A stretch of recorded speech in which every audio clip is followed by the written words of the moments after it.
So our dumpster is full, and popping it with our feet was taking an eternity. So I thought, why not throw it in the cardboard crusher?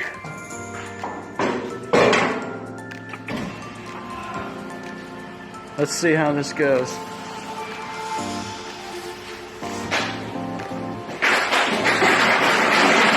Holy shit!